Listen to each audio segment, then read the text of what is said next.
Welcome to my channel. Today we are going to discuss about the Smith chart problems. Okay, in the previous video we discussed what is mean by Smith chart and what is the difference between the circle diagram and the Smith chart, and what are the properties of Smith chart, and that applications of Smith chart we discussed. Okay, so already you know the Smith chart, it is used to analyze, that is in order to analyze the transmission line we may use the one of the graphical method, it is said to be the Smith chart. Okay, so the analysis of transmission line means we may calculate reflection coefficient, vs standing wave ratio, vswr. Okay, and input impedance, admittance we can calculate in a easiest method using the Smith chart. Okay, so now we are going to discuss about one problem. So using Smith chart, we are going to find the reflection coefficient VSWR. Okay, so you see the question, a 70 ohm lossless line. Okay, so what is lossless line? The high frequency dissipation less line, it is called as a lossless line. This lossless line is having the characteristics impedance is 70. So a 70 ohm lossless line is used at a frequency of 300 megahertz. So the operating frequency is 300 megahertz. It is terminated by a load of 140 plus J91 ohms. So this is the load impedance. So the question is, find the reflection coefficient VSWR using Smith chart. Okay, this is the problem. So first one, so using this, using this load impedance and the characteristics impedance, using that is the analytical method. Okay, so we are knowing the formula for K, the reflection coefficient, and the VSWR formula. So in terms of a mathematical thing, we can calculate. But here the question is, we have to find the reflection coefficient and the VSWR using Smith chart. Okay, so here using Smith chart, how can you calculate this thing? We are going to see. Okay, so the first one, so given data you just write. So what are the given data? The three data given. One is ZR. ZR is nothing but the load impedance. So the load impedance is equal to 140 plus J91 ohms, and the characteristics impedance. So here the characteristics impedance is a purely resistive component. So that's why the Z naught, it can be directly written as a R naught. So the R naught value is a 70 ohms, and the operating frequency given. So the frequency F is equal to 300 megahertz. Okay. So these are all the three data given. The characteristics impedance, and the another one is load impedance and operating frequency. So from that we are going to calculate the two quantity. So the first step is to, so in we have to mark this load impedance in a Smith chart. So already you know the properties of Smith chart. In Smith chart are that is the resistance, all resistance circle and reactant circles are in normalized values. Okay, so first one, we have to normalize the load impedance. Okay, so the first step is to, we have to find the normalized load impedance. So what is normalized load impedance means? The given load impedance ZR, we have to divide by the characteristics impedance Z0. So that is, so the ratio of the load impedance divided by the characteristics impedance, it is called as a normalized load impedance. So the normalized load impedance, you just put it as a Z smaller. So Z smaller equal to Z capital R divided by Z0. So what is the load impedance given? 140 plus J91. So 140 plus J91 divided by the characteristics resistance or impedance is 70 ohms. Okay. So you just divide. So 140 divided by 70 plus J91 divided by 70, you just calculate. So the answer is 2 plus J 1.3. Okay. So 2 plus J 1.3. This is the normalized load impedance. Okay. So this is the first step.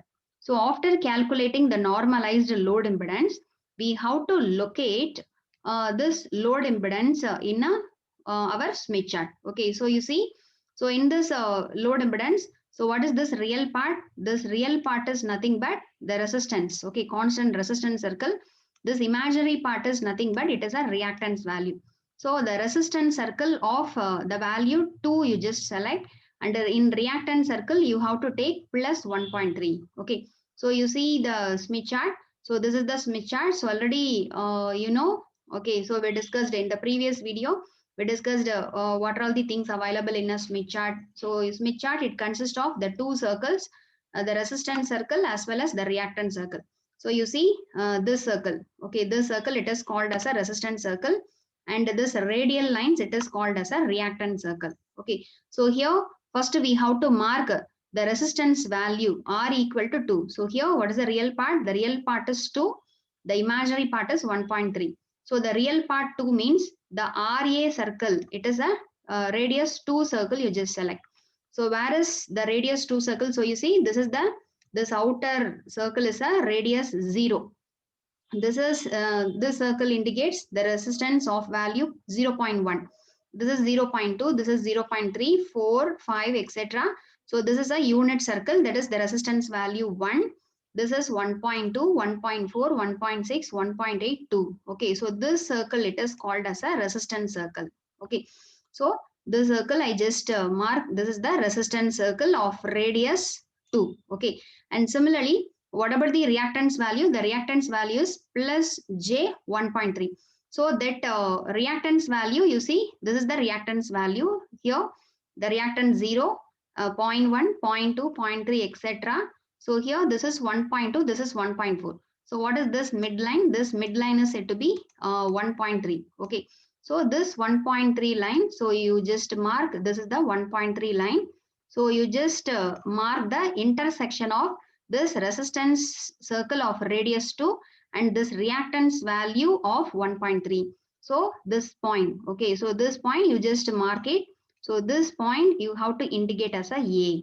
So this A is a normalized load impedance. Okay, so this one you can't mark, only you mark the point, locate the load point. This A point indicates the resistance value 2 and the reactance component is 1.3. Okay, this is the step number 2. So step 2 is the load point is located at point A, which is an intersection of resistance equal to 2 circle and a reactive component equal to 1.3 circle. So the step number 2 over. And step number 3, you just draw a circle with O at the origin and a radius equal to OA. Okay, so that circle is called as a constant S circle. Okay, so you just take which one is O means this is the origin point. Okay, so the origin point, this is the origin point is nothing but the resistance value is a 1. Okay, this circle it is called as a this point is called as a 1 comma 1 plus J0 point. It is said to be the origin. So you just take this point as an origin and this OA as a radius. Okay, so you see this OA as a radius. So using this OA as a radius, you just draw one circle. Okay, so using compass, this OA as a radius, you just take as a radius and you just draw one circle. That circle is called as a constant S circles. Okay, so you just see in this thing. So this is the origin point O. This is the point A. Okay, this is the point A. You just take this OA as a radius. So using OA as a radius, you just draw a circle. Okay, so this circle is called as constant S circle. So in this constant S circle, that is the right side. Okay, so in one point, this horizontal axis, this horizontal real axis intersect with our constant S circle. So this right side reading, this point you just denote it as a B. The value of B, it is said to be the VSWR. So if you are measuring what is the resistance value in this horizontal this end, you just measure. If you are measuring this value as a 3, this 3 is said to be the VSWR. Okay, so from that we can see that. So you see the step number 3. Okay, we drawn the diagram, that is a constant S circle. So the step number 4, from the constant S circle, the right hand side of the horizontal axis, it is a point B. So in point B, what is the reading? If you are noting means that is a 3. So that 3 is said to be the VSWR. So the SWR value we calculated.